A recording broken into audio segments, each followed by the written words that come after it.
తెలంగాణలో గత 3, 4 రోజుల నుండి గూడా ల్యాండ్‌కి సంబంధించిన విషాదాలపైన కొన్ని హల్చలవుతున్న పరిస్థితి కనబడతా ఉంది. ఇటు ప్రభుత్వం, ఇటు ప్రతిపక్షాలు 2 ఇద్దరి మధ్యలో గూడా మాటల యుద్ధం కొనసాగుతున్న పరిస్థితి కనబడతా ఉంది. అటు ఖమ్మంలో జరిగిన ఘటన గావచ్చు, ఇప్పుడు కోకాపేటలో జరుగుతున్న ఘటన గావచ్చు, వీటిపైనైతే మాటల యుద్ధం అయితే కొనసాగుతా ఉంది. వీటి గురించి అయితే మాట్లాడదాం. మనతోని మార్కెట్ కమిటీ వైస్ చైర్మన్ కోట్ల శ్రీనివాస్ గారు అయితే ఉన్నారు. మాట్లాడించే ప్రయత్నం చేద్దాం. అన్న, ఏదైతే భూములకు సంబంధించి గూడా ఇప్పుడు ఇళ్లను కూల్చుడు అయిపోయింది. ఇప్పుడు దేవాలయాల జోలికి కాంగ్రెస్ పార్టీ వస్తా ఉంది అన్నట్టుగా ఇటు హరీష్ రావు వ్యక్తం చేస్తా ఉన్నారు. ఎట్లా వస్తున్నది?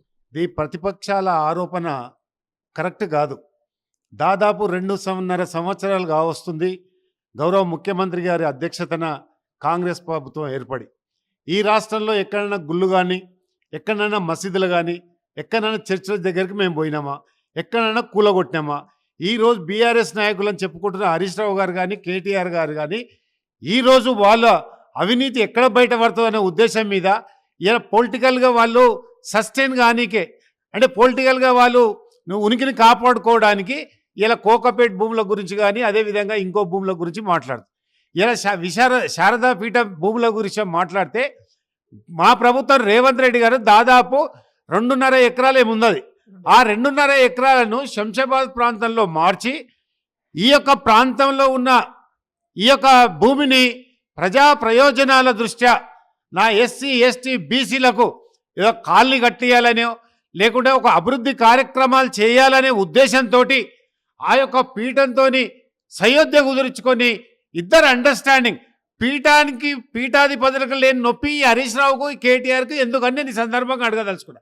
అంటే కేవలం మీరు రాజకీయం వాడుకోవడానికి ఈ యొక్క భూములను వాడుకుంటారు తప్ప మీ దగ్గర విషయం లేదన్న సంగతి కూడా ఈ సందర్భంగా మనం చేస్తా ఉన్నాం.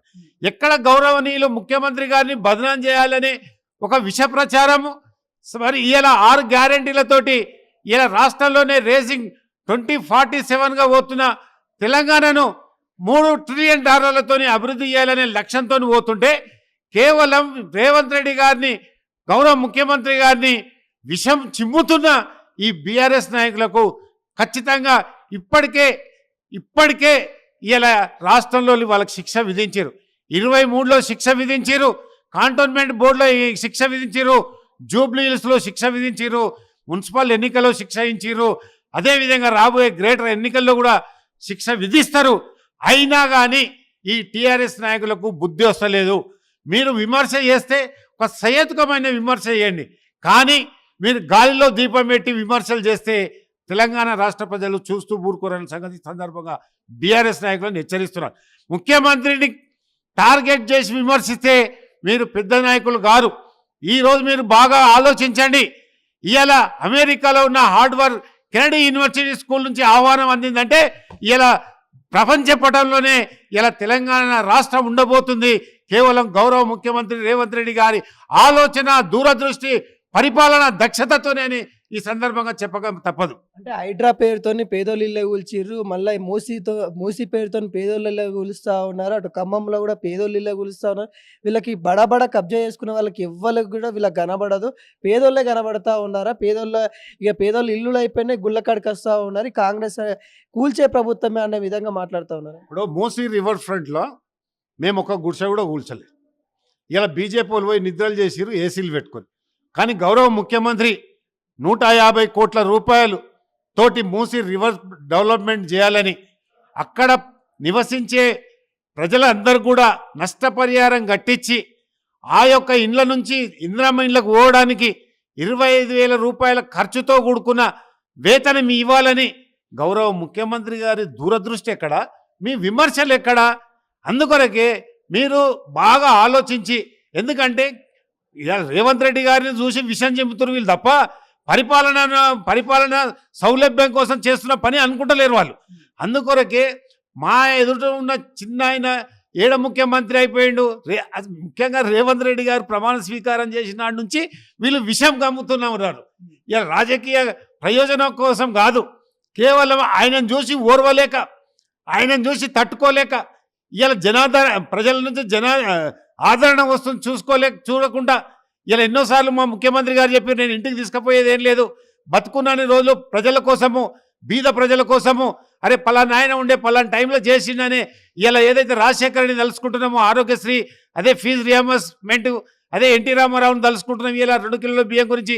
అట్లా నాకు పేరు ఉండాలి శాశ్వతంగానే కోరుకుంటుంది తప్ప ఎక్కడ అవినీతి కానీ రియల్ ఎస్టేట్కి సంబంధించింది కానీ ఎక్కడ కూడా ఏం చేయట్లేదు. కాబట్టి గౌరవనీయులు రేవంత్ రెడ్డి గారిని చూసి వీళ్ళు జీర్ణించుకోలేక వీళ్ళు చేస్తున్న అగచాట్లు పొరపాట్లు ప్రజల్లో చులకన భావం తప్ప ఇంకేం లేదని ఈ సందర్భంగా మనం చేస్తున్నాం. ఇంకోటి చాలా వరకు విమర్శలు వచ్చేది ఏంటంటే మీరు మార్కెట్ కమిటీ వైస్ చైర్మన్ కాబట్టి రైతుల గురించి కూడా రైతు భరోసా ఎప్పుడు వేస్తారు, గత 2 నెలల క్రితమే రైతు భరోసా వేయాల్సి ఉండే ఇంకా వేయట్లేదు అన్నట్టుగా ఇటు బీజేపీ కావచ్చు ఇటు బీఆర్ఎస్ పార్టీ కావచ్చు ప్రశ్నిస్తూ ఉంది. ఎప్పుడు వేస్తారు, ఎంతవరకు వేస్తారు, ఏ లిమిట్ వరకు వేస్తారని కూడా ప్రజలు ఆందోళన చెందుతా ఉన్నారు. ఏం చెప్తారు? ఇప్పుడు గత 4 నెలల నుంచి ఎన్నికల కోడ్ అమల్లో ఉంది రాష్ట్రంలో. ప్రస్తుతం ముఖ్యమంత్రి గారు అదే ఆలోచన చేస్తున్నారు. ఏ తేదీ నాడు నుంచి చేయాలి, ఏ తేదీ నాడు నుంచి ఖచ్చితంగా రైతు భరోసా కానీ గతంలో రైతు రుణమాఫీ చేసినాం, తర్వాత రైతు భరోసా ఇష్టం. ఇప్పుడు కూడా రైతు భరోసా కార్యక్రమం ఖచ్చితంగా అది నిరంతర ప్రక్రియ, ఎప్పుడేస్తామని కాదు, నిరంతర ప్రక్రియ. ఎందుకంటే గౌరవ ముఖ్యమంత్రి రేవంత్ రెడ్డి గారు ఒక వ్యవసాయ కుటుంబం నుంచి వచ్చిన వాడు, వ్యవసాయంలో ఉన్న ఇబ్బందులు తెలిసిన వారు, మధ్యతరగతి కుటుంబం నుంచి వచ్చినవాడు, ఒక రైతు బిడ్డగా ఉన్నాడు. కాబట్టి రైతు సమస్య పట్ల పూర్తి అవగాహన ఉంది. కాబట్టి రైతుల పక్షపాతిగా ఇలా రేవంత్ రెడ్డి గారు వ్యవహరిస్తున్నారు. కాబట్టి ఖచ్చితంగా రైతులను ఆదుకునే దిశగా ఆ రోజు గత ప్రభుత్వంలోని బీఆర్ఎస్ ప్రభుత్వంలో రైతులు చనిపోయారు. అదేవిధంగా కల్లాలలో రైతులు తనువు చాలించిన చరిత్ర గత ప్రభుత్వంలోది. మేము కల్లాలలో కాంగ్రెస్ అనే కార్యక్రమం తీసుకున్నాం గతంలో పిసిసి ప్రెసిడెంట్ రేవంత్ రెడ్డి గారు ఉన్నప్పుడు. కానీ రైతులకు ఎట్టి పరిస్థితిలో వాళ్ళ కాలుకు ముళ్ళంటితే నోటిదని తీసే ప్రభుత్వం ఏదైందో కాంగ్రెస్ పార్టీ ప్రభుత్వాన్ని సందర్భంగా మనం చేస్తున్నాం. సో ప్రతిపక్షాలు ఏవైతే ఆరోపిస్తూ ఉన్నాయో వాటికి ప్రభుత్వం ఖచ్చితంగా సమాధానం ఇస్తుంది. ఖచ్చితంగా ప్రభుత్వం కూడా అన్ని పేదల పక్షాన్ని అందిస్తూ ఉన్నాం అన్నట్టు కూడా చెప్తా ఉన్నారు. ఏవైతే భూములకు సంబంధించి కూడా ఏదైతే కోకాపేటకి సంబంధించి కూడా విశాఖ పీఠానికి కూడా ప్రభుత్వం అటు విశాఖ పీఠం వాళ్ళు కూడా ఒప్పందం కుదుర్చుకున్నారు. ప్రభుత్వాలని ఆ విమర్శలన్నిటికీ కూడా కాలమే సమాధానం చెప్తుంది అన్నట్టుగా చెప్తున్న పరిస్థితి కనబడతా ఉంది. కెమెరామెన్ రవీందర్తో అనిల్ గాంధీ భవన్.